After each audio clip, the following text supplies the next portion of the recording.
Right. Yeah. Hello everyone. Thanks for joining our APAC Scientific Forum. So we're back again in October. We are heading towards the global forum soon as well. So looking forward to see everyone there.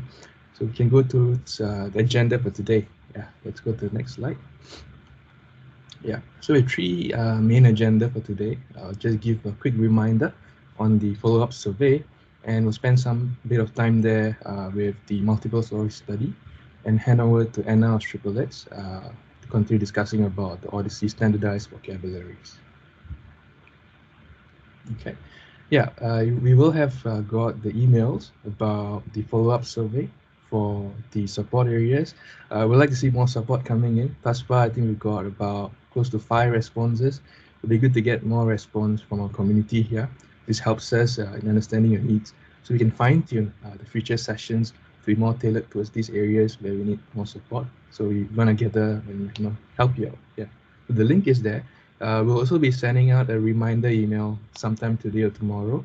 So be very appreciative if you could help us in doing that survey for us. Right, let's move on. Yeah, and we're happy to share on the merge study. We have 2 studies coming together. I'm not sure whether Nicole is in the call, but essentially we have Nicole's Telemer study and Tamir's PML study coming together. I think this is to join forces and make it even larger. So we are on the lookout for more volunteers. The link, you can see that. I think in our OHDSI channel, it's there as well. So again, we want to look for more support and more collaborations coming in here. Song, anything else you want to add here before I? Yeah, thanks, Mukesh. So, in the community call last month, Mukesh, Nicole and Tamir sort of went over each of their studies and how there's a lot of overlapping components from both of each individual study. So what they decided to do during the community call is to join forces, and as part of that, force joining, what Nicole and Tamir wanted from the community was to find some more volunteers to help out and participate in their new journey together. So there's currently a sign-up form ongoing for people who are interested to volunteer. There's lots of ways you can contribute, right? So it's not specifically always focused on clinical aspects, but there's always room to contribute. So please participate in this in the submit your willingness to participate in the sign up form. So far we have, I think, 11 volunteers at the moment. I think Nicole and Tamir will both be greatly thankful if there's more volunteers coming in here as well. So I'll post both the links to the follow-up survey as well as the sign-up form here in the chat so that you guys can participate right now in case you guys are interested. So yeah, that's all for me, Mukesh. I think one last thing to mention is originally there were 2 study channels, one for Nicole and one for Tamir. What they decided to do is merge everything into Tamir's channel. So it's not within the OHDSI APAC teams. It's actually been merged into the OHDSI global teams environment. So under that, there's a channel for Tamir's SOS challenge study. So in there, resources for Nicole's study has also been has been moved into a dedicated folder of its own. So if you guys go through the channel files, you'll find some various resources on each of their studies, and there's also a protocol for each of the studies, so please check them out. I'll post the links here in the chat. Thanks, over to you, Mukesh. Thanks, all. Yeah, so yeah, we look forward to more support there, and yeah, there are multiple avenues where our community can come together to get these studies going even further. All right, let's move on. Yeah, so I think we would like to resume back this session, where there was a lot of interest in the last session in how we can be, further enhancing the libraries and the vocabularies that we need for our studies. So Anna has been very kind enough to come back again to share with us her thoughts. And over to you, Anna. Before that, Christine, over to you first, okay. So that you can go through your study first, and then I will hand over to Anna. All right. Thank you so much for obliging, Anna. This is just a quick one. And our community, I'll get this PowerPoint shared. I'll just send it to you all so you can have a quick look and consider it. We'd love you to join us. So just a quick one.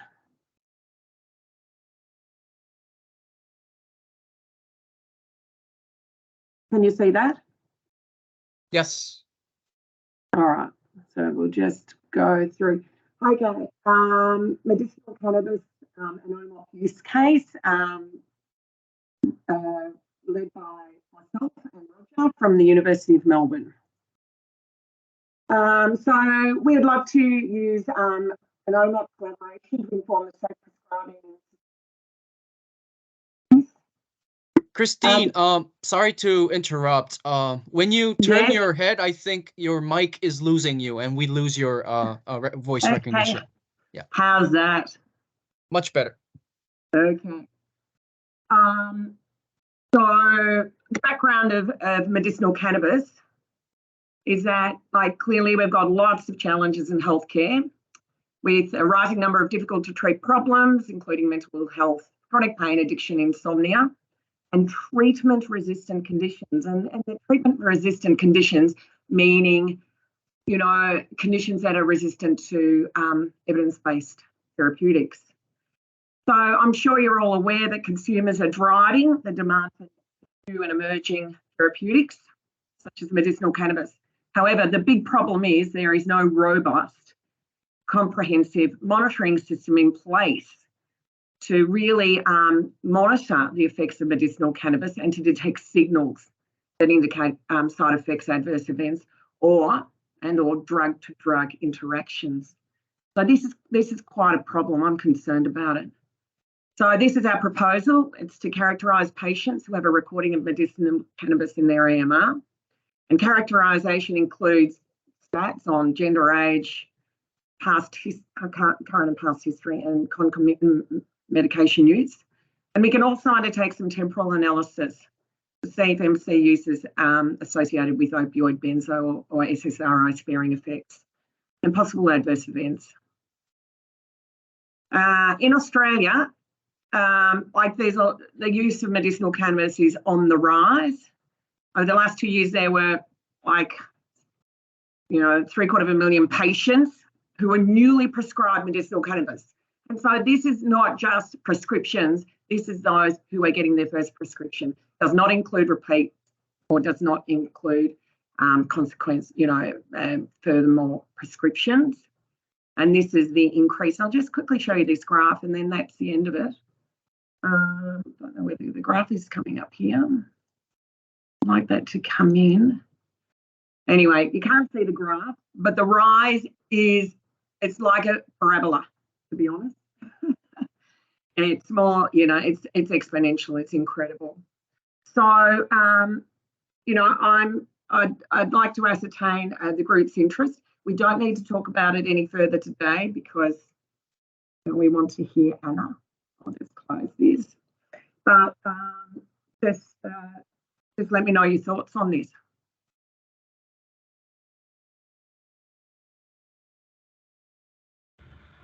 And stop sharing. How's that?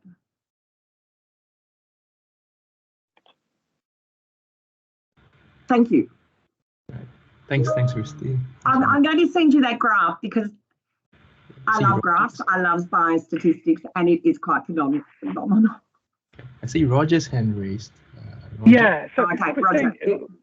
We're after collaborators, aren't we? Basically, other people who are interested in this in other countries. Yeah. So the main thing is to get you guys on board. Is anyone interested? I've got all the phenotyping for medicinal cannabis, which can be shared, but it will require some mapping because the counts of medicinal cannabis in prescribing histories and current prescriptions is a bit low, but I can certainly share all the mapping of that. Roger, Christine, thanks for your presentation today and this great idea on a potential new network study. I think the immediate next step here would be for you guys to, I don't know if you guys posted this on the Odyssey forums, but if you're looking for network partners to join your study, probably the forums is a better idea versus because in I'm not sure about other countries in APAC, but in Korea, I don't think medicinal cannabis is approved. I'll let Chan confirm from his end as well. But I think it's more approved in the western parts of the world. So you'll likely find more collaborators from the global end of the OHDSI community. So I think that will be a immediate next step or a recommendation that I would like to make. I'm not sure about other countries. I don't know if the audience here has anything to add. Go ahead, Christine. Just one thing is it's not approved in Australia, but in our EMR there are over 1,000 records because GPs. It's actually recorded in the EMR. The patients come to their doctor and the doctor said, blah, blah, blah, blah. And they say, actually, I am getting medicinal cannabis from the dispensary down the road, from the cannabis clinic, or from a specialty cannabis prescribing doctor. So it is not approved in Australia for sure, and yet we've got quite a bit of power. But we want to increase the power even more. And we can actually, I compare analysis between approved and unapproved collaborators. So that's all I need to say. Thank you. Anna, since you're here, is there a mapping for medicinal cannabis? So I know there's medicinal cannabis and there's a cannabidiol. I think they're two different things, right? No, are they the same thing?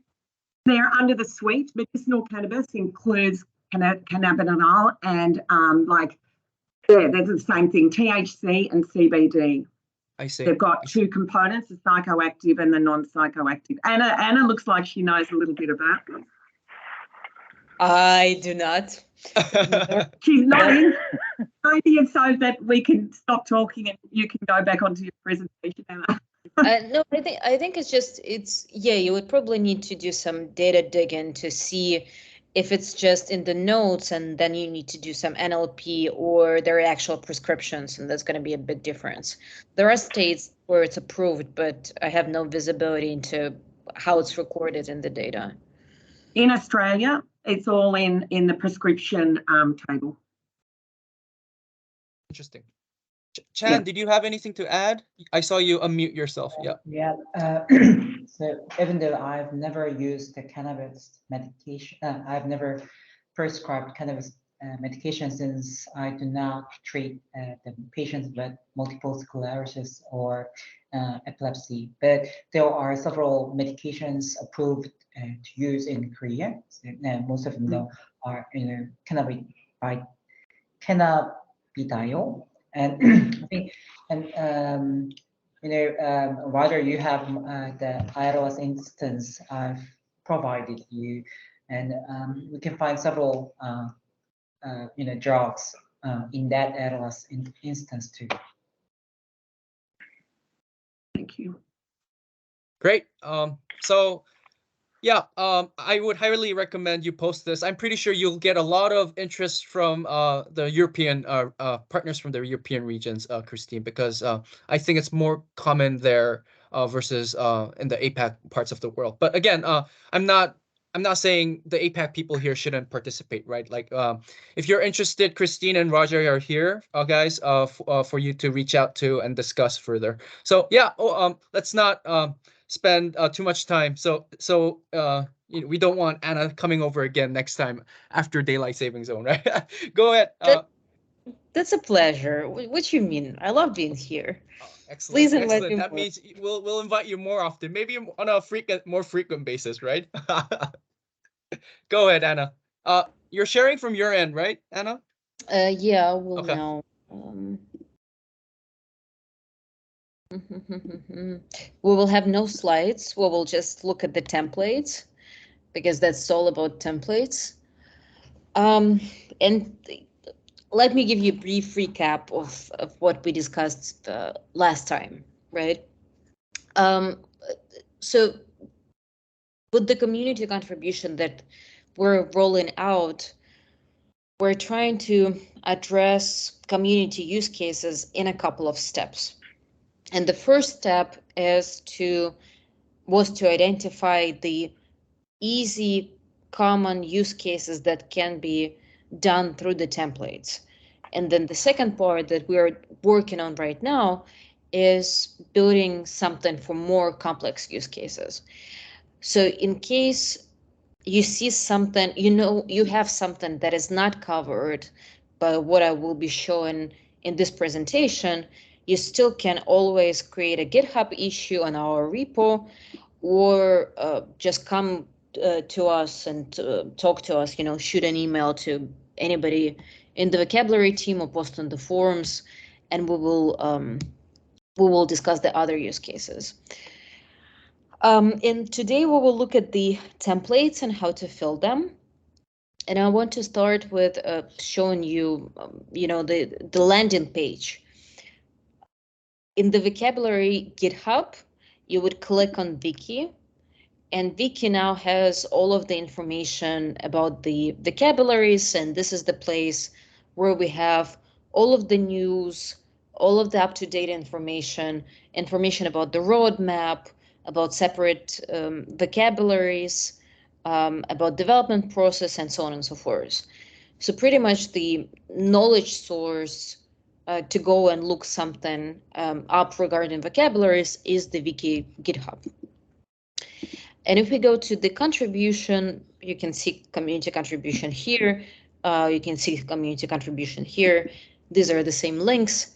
You will see this landing page that divides the contributions into non-drug and drug vocabularies. And Chen here, for example, on the call, knows that we are doing collaborations with the community on the drug vocabularies. It's just a different pipeline because we have a separate process for drugs. So in case you have drugs that you want to map, you would click on the drug vocabularies, and this document will describe what you need to do and how the process works. Today we will focus on non-drug vocabularies because we think that that's a more common use case. And if you click on this link, and let me just paste it in the chat right away so that you have it handy. Chat. I'm happy to do the copy and pasting, Anna. Yeah. Okay. Sounds good. Thanks. You will find this document that describes all of the steps, describes what these templates cover, how to fill them, and also what you get in the end. So you can see the scope and the content, you can see the use cases that are covered, use cases that are not covered. For example, complex hierarchies or new complex use cases with new areas, maybe imaging, maybe something else, will be more complex. And for that, you will not be filling the templates. You will be just and talk to us. So that describes the content, what you can and cannot do. Of course, the prerequisites, which is basically knowing something about vocabularies and hopefully looking into Book of Odyssey, briefly describes what we do on our end. And now we're scrolling all the way to the types of the contributions. And there is this table here that has the names of the templates, the tables they contain, and also some notes. And if we look through the templates, we will see the following use cases. One, and the most obvious, is adding non-standard vocabulary, right? That means that you can, the first one is adding concepts to the existing vocabulary. For example, you found that Chinese version of ICD is missing codes. You would use template number 1 to add new terms. And the note also says that you can add mappings for these terms and synonyms in the same template if you want to do that. So you don't have to fill multiple templates. If you want to add a term plus mappings, you would still use just the template number 1. Another template that you might be interested in is adding new synonyms. For example, synonyms in non-English language would be in the concept synonym table, And this is a rather straightforward template that I think we also covered last time. Yes. Another template is adding mappings, which also is rather straightforward. If you see missing mapping from any vocabulary to any standard vocabulary, you can fill a template to add the mapping. And finally, the template number 4 that summarizes or concludes the bucket of adding new stuff is adding a new vocabulary.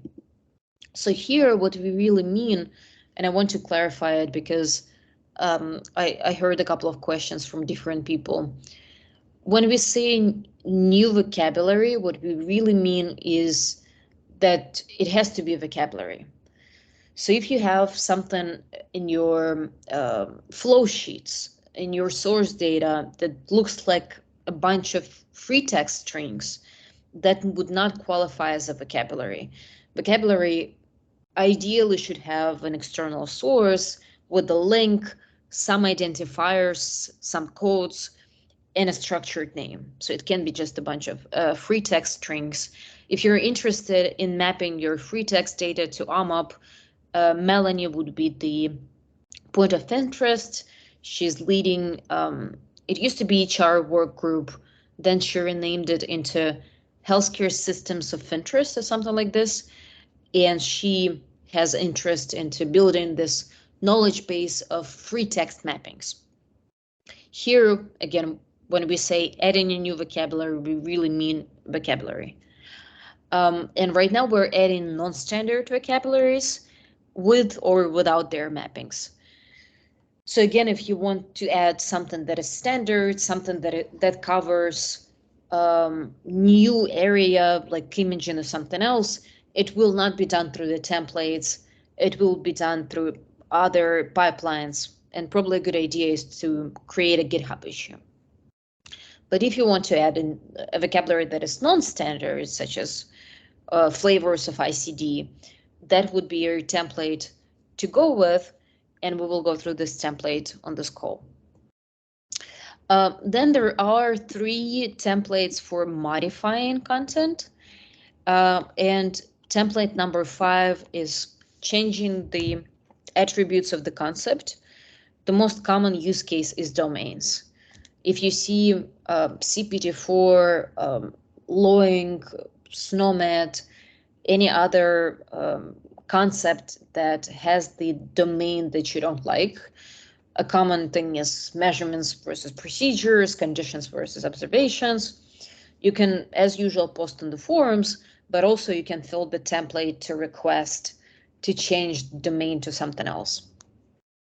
Similarly with the mappings, if you see the mappings that you think are incorrect or you want to improve, you can fill the template number 6, and that would be a request to change those mappings. And in fact, if you look at the contributions that we have right now, a large portion of them is changing incorrect mappings, specifically from ICD to SNOMED. And then finally, the last template is promoting non-standard concepts to standard.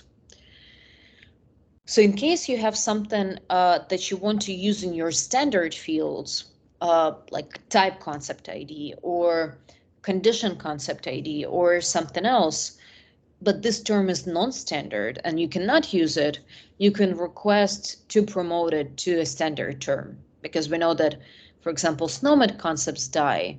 SNOMED is not a good example, but for example, SNOMED concepts die, and now all of a sudden you have nothing to put in the condition occurrence table. So you can request to promote that term to standard. SNOMED again is not a very good example, but there are others.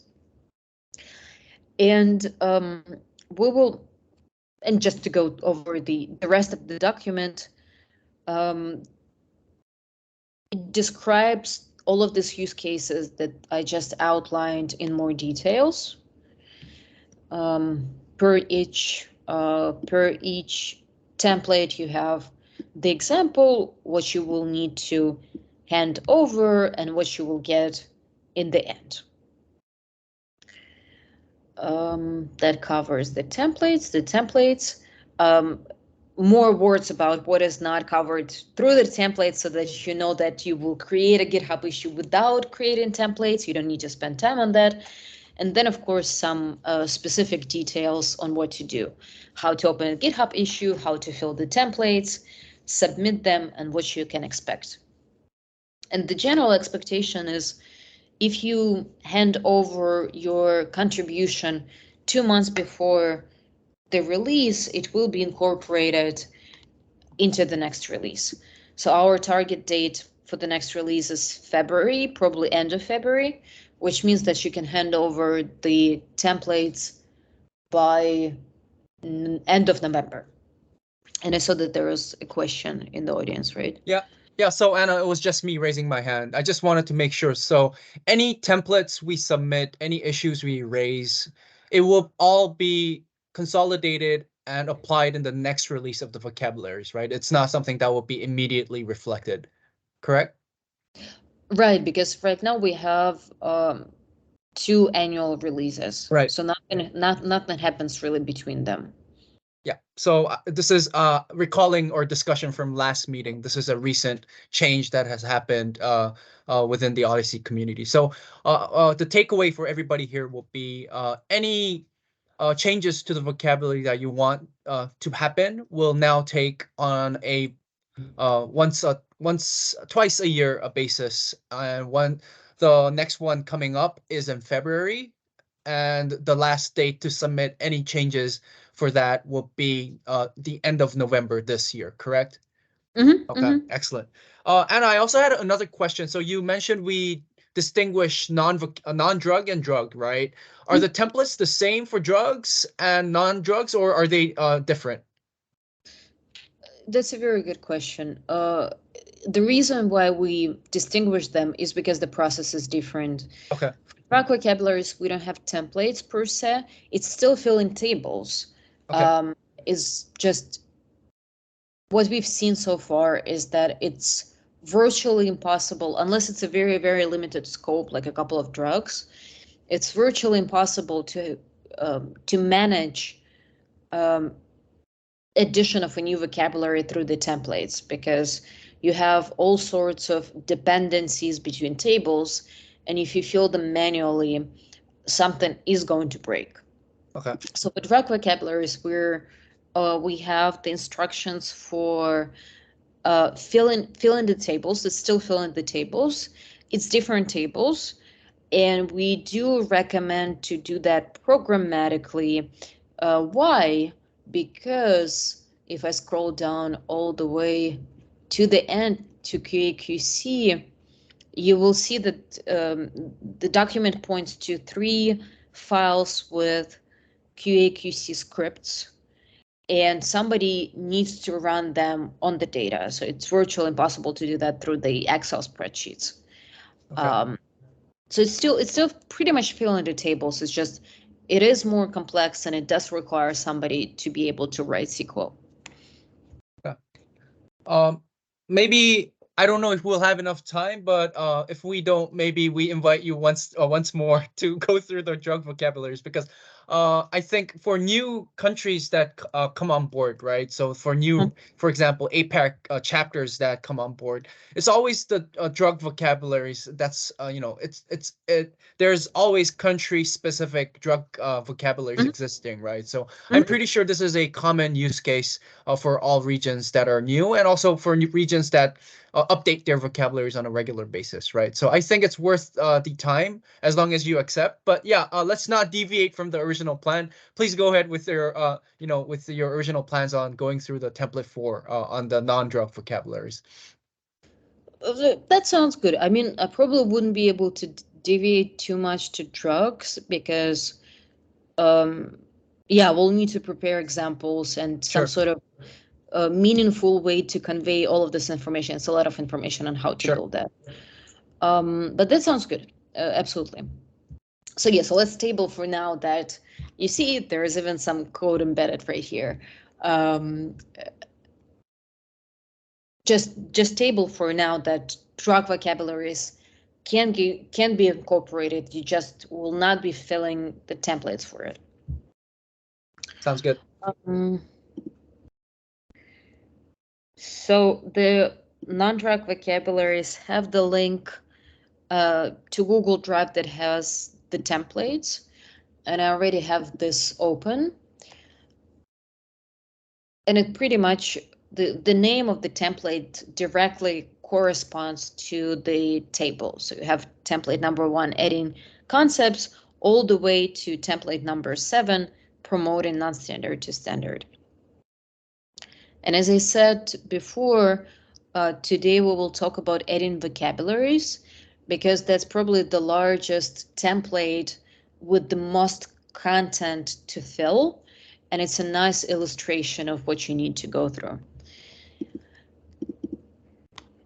When you click on this link, the template will open. It's view only so that people cannot modify it, and you will download it, which we'll do right now, and you will look at it.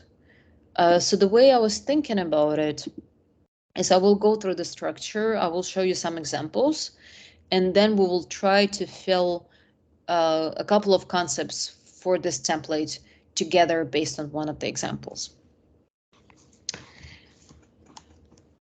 There are a couple of basic elements about each template. You have the instruction, so you can read the instruction again.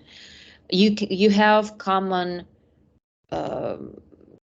spreadsheets in this Excel that are common across all templates, like for example, metadata, where you would input basic details about the submission and yourself.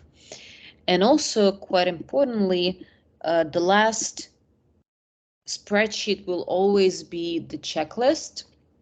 And the checklist goes through each table, each spreadsheet, and outlines the checks that you need to make sure are performed. And I will get back to that later, but it's really important that if you're submitted something, you look in this checklist. And other elements are pretty much all of the spreadsheets you need to fill. And we first start with the examples for each spreadsheet, and then you have the empty spreadsheets that you would need to fill. So let's go through the example. This example, you know what, let me actually show you where this example is coming from. The example that we used. So example that we used is coming from NHS, which is UK Data Dictionary. And specifically here, we're looking at admission and discharge sources. And their dictionary looks like a basic table with the codes and their descriptions. And the content of it, as you can see, is the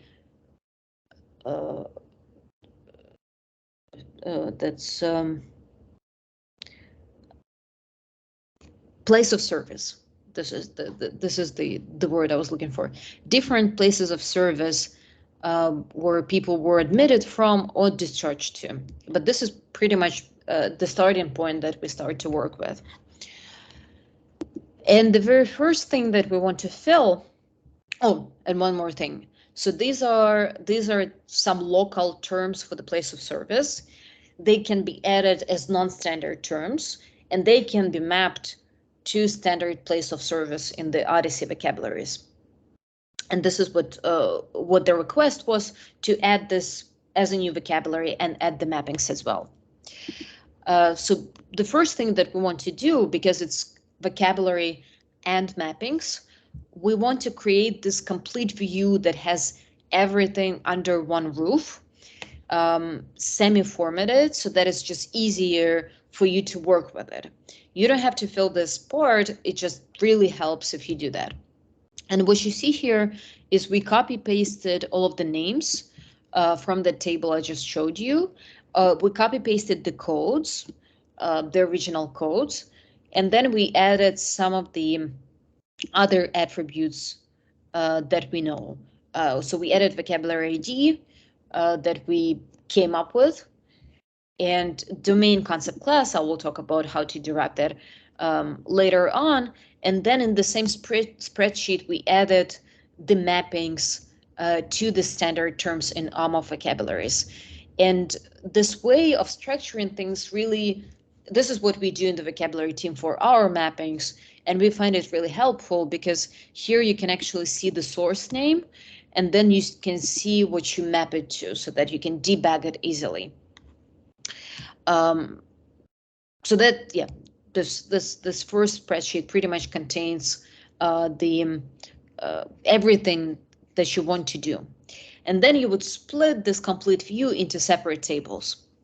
The first table that you want to fill is, of course, something that resembles the concept table, where you would store the codes, the names, and the vocabulary ID. And this is what, in fact, you see at the screen. We copy pasted the names yet again. We filled the concept codes coming from the source table. We added the vocabulary ID. We came up with this ID. It's just something that we made up. You can make up your own name as long as it's within 20 characters. We added domain and class, and again, I will talk about how to do that later, how to figure out which domain and class you want. And we added the dates, and you have the directions for it here. So usually the start date is January 1st, 1970. The end date is December 31st, 2099. And this date is really important because all the valid terms in the vocabularies have this specific end date. So it's important to read the small descriptions in the second row because they give you details, some small details about what to put here. But that's pretty much basic. It's just filling what you already have in your source data. The next thing you want to do is, of course, you want to add mappings. And this table pretty much resembles the table, the concept relationship table. You have your source code. You yet again have your source vocabulary ID. You have the relationship ID. For now, it's only maps to, but maybe we will add others. And then you have a choice of either adding the concept ID of the ID you mapped to, or you can fill the code and the vocabulary ID. And the reason for it, and you can choose either of those. You can either fill ID or code and vocabulary, or any of them, doesn't really matter. And the reason for it is because IDs are unique and codes are unique within this vocabulary. So if you're filling the codes, then we need to know the vocabulary. And here you don't have names. And that's why we feel that complete view is helpful, because this is where you would do all of your debugging, all of your checks, because here you actually have the names of the source terms and names of the mappings. And in the concept relationship manual, you only have the codes. We structured it this way because this is how we process manual changes on the vocabulary side. Maybe if we see that people don't like it, we will change it. So if you have feedback, also feel free to share it. But that's pretty much it about the mappings. It should be relatively straightforward again, because it resembles the concept relationship table.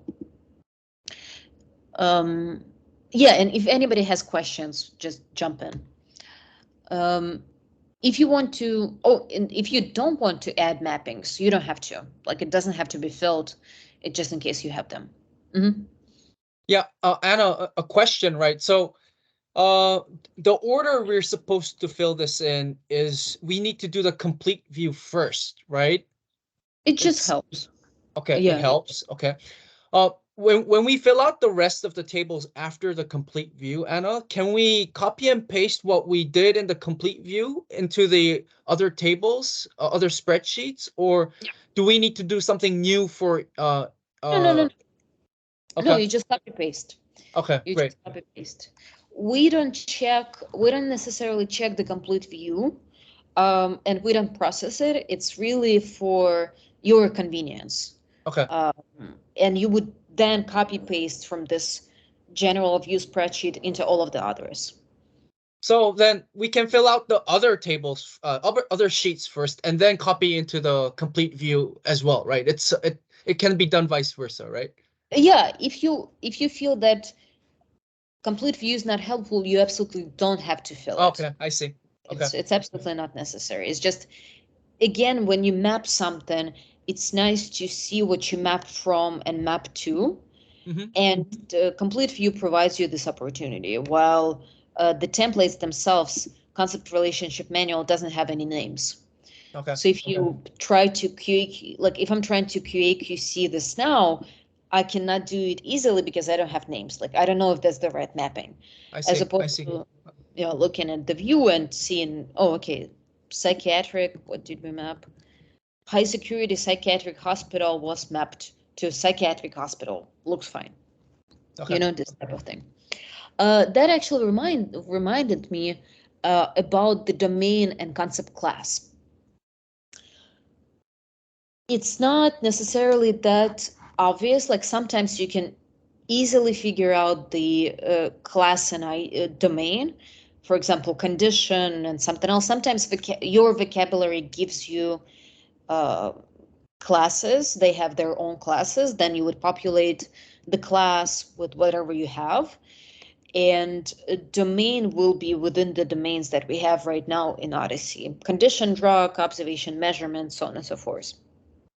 It gets much easier when you have mappings, because here you see that we mapped terms to standard terms that have domain ID visit and concept class ID visit. And this is how we populated domain ID and concept class ID for the source terms. So the mappings is where we got the information about what would be right to put in these columns. And that's why in the concept manual example, you will see that we just put everywhere domain ID visit, concept class ID visit, because this is what our target mapping does, and why not reuse it? So if you map something, target mapping will also tell you which domain and class, or at the very minimum, which domain to assign to your source terms as well. Then if you have synonyms, you would add synonym in the very same fashion we discussed last time. You would have the concept code. Let's actually look it up so that I show you. For example, there is this term repatriation from high security psychiatric accommodation and blah, blah, blah, blah, blah. And we added this dummy synonym, which just says NHS hospital provider psychiatric discharge as an example. And we added the code of the source term in the concept code, then our synonym name, the same vocabulary ID, and then the language concept ID, which is the concept ID for English, with the domain ID language in the Odyssey vocabularies. The last template that you need to fill, concept relationship manual, you don't have to fill if you don't have mappings. Concept synonym manual, you don't have to fill if you don't have synonyms. But vocabulary you will need to fill, because this is where you will provide the short name that you came up with, then the long name, the full name of the vocabulary, and the reference, the link to the external source, in which case this link directly points us to this website. And the very last thing, and so that sort of concludes the examples. Then you have, if you scroll to the right, you would have all of the same templates, but blank, so that you would fill them. And the very last important piece is the checklist. And the checklist tells you what you need to check not to break the rules, the basic rules of the vocabularies. For example, we are not adding invalid terms, so invalid reasons should always be null, things like this. one of the important checks, all of them have to be checked. So as you will be going through the checklist, there is this checkbox that lets you change from no to yes. So you want to go through all of them and make sure that you check them and everything is right. And then you will change the checked to yes. And one of the examples of the important checks is check 18 that says vocabulary ID in this is the same as in the other tables. And what it points to is that we use vocabulary ID as an identifier. So you want to make sure that your vocabulary ID is consistent through all of the tables. For example, that, let me show you the example. For example, this name in the vocabulary express should be just the same as the vocabulary ID one in your mappings, and should be exactly the same as in your concept manual table with the vocabulary ID field.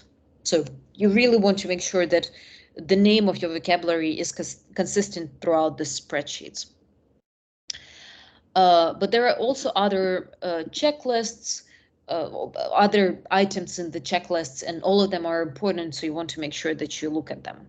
And probably I think most of them should make sense to you, because there are basic rules of the vocabularies. Now, while I'm pausing here to go to the example, yeah, if you have any questions, you can ask them. I'm just gonna share the full screen so that we will use the last couple of minutes just to show you an example of how I would feel this template. So I want to download it, file, download. I already downloaded once.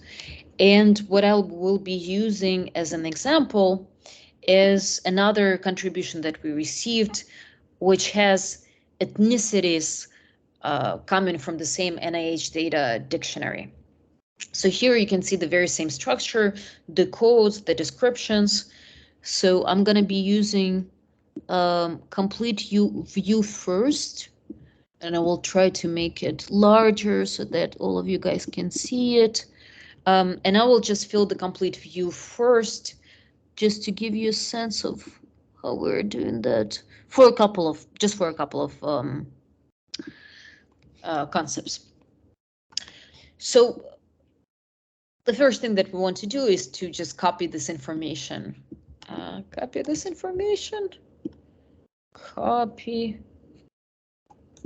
And I mean, there are more details, but we really don't need them for now.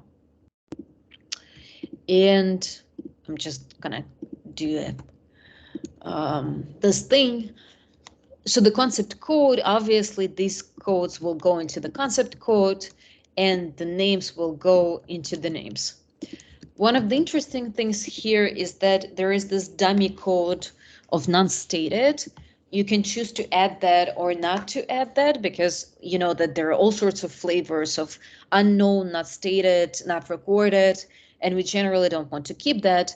But in case you feel really strongly about adding this code and you want to keep Z in your vocabulary, you can add that.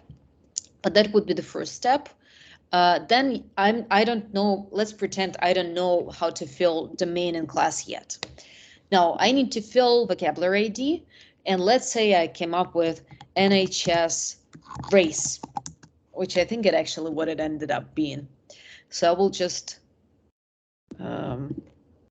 do this. And now I want to add mappings to standard races, right? Because these terms will be non-standard, and I want to have mapping for it. So the first, white British, let's just go into Athena and do one mapping just to show you. I mean, I'm sure you will see. So, oh no, we called it NHS ethnic category. In fact, this vocabulary was a contribution, so it is in the vocabularies now. And I'll make it also slightly larger so that you can see. But we're looking for races, right? Because that's race. So we will be looking for domain race. And then, of course, we want standard term. And the only thing that pops up is white race with this ID. So I'm going to go back to my spreadsheet, and to the first row, I will fill. Now, usually the thing that I do, trim. This is the code. This is the code. This is the name, and vocabularies race. Oh, everything is race, right? So domain race, class race, vocabulary race. And I'm gonna just delete that for now. And relationship ID is maps2 because this is maps2. So now, because domain and class are race, I can easily place it here as well. This is how I easily infer how to fill this domain and class for my source terms. And in fact, if you go back here just to illustrate this point and look at this very same term that we already incorporated, you would see that class is race, domain is race, and then it's non-standard. And I will do, and let's add British white as a synonym. Just why not? And I will add mappings in the same manner where they exist. And using this complete view, pretending that it's complete, right? I can now fill all of my rest of the templates. So I will copy the names, and I will start filling the concept manual, and I will add the concept name, and then I will copy the codes, very. Although I've been doing that a lot, so maybe I just feel that it's basic, but very easy. And because I don't want to mess up with the vocabulary ID, I want to make sure that it's the same across all tables. I will just copy it here instead of typing it in. And then domain, we already said the domain and class are race and race. And gray bars mean that you don't need to fill it because it's always going to be the same. So it sort of helps you out. But here they say date from the source or default. I don't have dates in the source, so I'm just going to do this. No. 11197, what it says here. And I will do this, and I will make sure that the dates are the same. The dates are not the same, so I'll do copy cells. And this is pretty much it for the first template. I already filled the concept manual. Then I will move to the concept relationship manual, and I will use this one mapping that we created as an example. So I will just copy paste it here for my convenience. And if you see something in red, it means that something is wrong. In this very specific case, it says maps to only, and we put something that is not maps to. So it highlights the value in red so that you know that something is wrong. But now we'll just reorder things. So A, that's the concept code, it goes here. This is the vocabulary, it goes here. Relationship ID is maps to. No. Maps to. Maps to.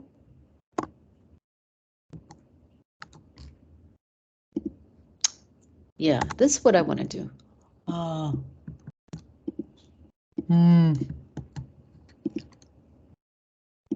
Yes. Oh.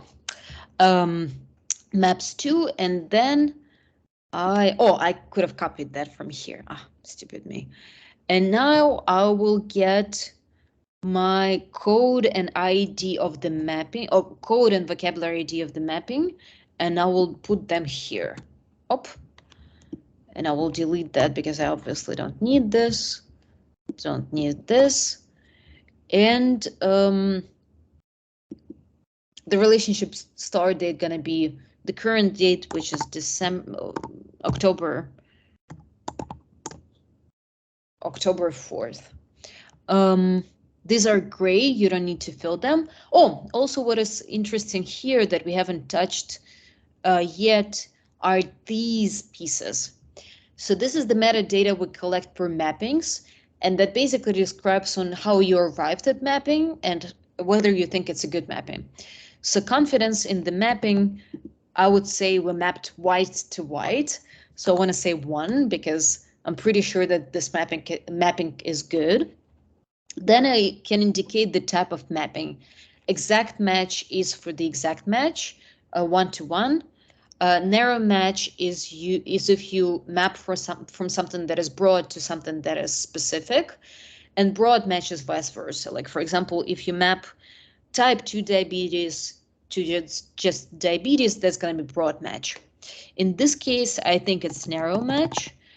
Somebody can say that it's in fact broad match, but let's leave it for now as is. Mapping source is manual mapping or the name of the resource that you're used. In our case, it's manual mapping. And how I made sure that these mappings are good, I did manual mapping curation. And mapping tool, I do not feel mapping tool because I did it by hands, with my hands. So that pretty much concludes this one row for the mappings, but of course you want to fill them for all of your mappings. And I mean, the synonyms and the vocabulary is going to be filled in the very same fashion as we just described. And probably I will not go over them because they're relatively straightforward, and also I think I'm at time. So you can type your questions in the chat. I'm not sure if you want to stay over time to ask questions. If you have them, you can type them in the chat. You can send us email, and I will hand it over back over. Hi, Anna. Last question. Oh, hello. Go on, so yeah. Yeah. So Anna, in the concept relationship manual tab, right? Vocabulary ID 2 is not race, right? It's we're supposed to, so column F there, it's not race. We need to fill it out with the actual vocabulary we're mapping to, correct? Yeah, and in this case, it is funny enough. Oh, it is race? Vocabulary is called race, yeah. Ah, okay. So yeah, it's class race, domain race, vocabulary race. Ah, okay, I see. Okay, excellent. But yeah, you will either this, or you can just get the ID and put it in the concept ID 2, and that will explicitly tell us which concept it is. So you don't have to fill these 2 fields. Okay, makes sense. Right, over to you, Mukesh. And I had one more question along the lines of genomic mapping. Will you recommend a similar approach as well for us to be working on genomic vocabulary expansion? I would definitely talk to SEO and the group, because I know that oncology working group, because I know that they're in fact actively developing something in genomic. They came up with this vocabulary for genomic, and they're working on it. So I think just talking to her and coming to her work group would be just super useful, because it may happen that they're already, thinking about something that is similar. Given that we created that vocabulary using machinery, probably it's also going to be through machinery, but we can figure out how to work through that. Yeah, that'll be helpful, because in Singapore we've started looking at the genomic data, and because I think historically we've been looking at cancer patients, oncology related data, and our population is we're looking at a healthy population. So that's where we're seeing that there are new variants and genotyping data that we need to look into. So that'll be nice to see how we can take it separately, as yeah. Right. SEO is going to be so excited. They're looking for data partners who actually have data. So if you talk to her, she'll be over the moon. Okay, that's great. All right, any other questions from the audience? I think we're still about 20 people remaining.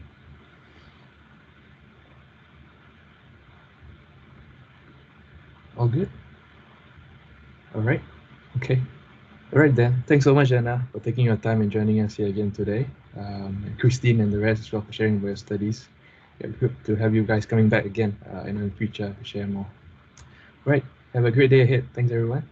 Thanks again, Anna, for letting me squeeze that one in. It's a pleasure. My work day only starts. I'm on your schedule, guys. I have a midnight meeting with Sweden like once a month, and it's a killer. It looks like it's midnight for me below. I don't know why my background's black.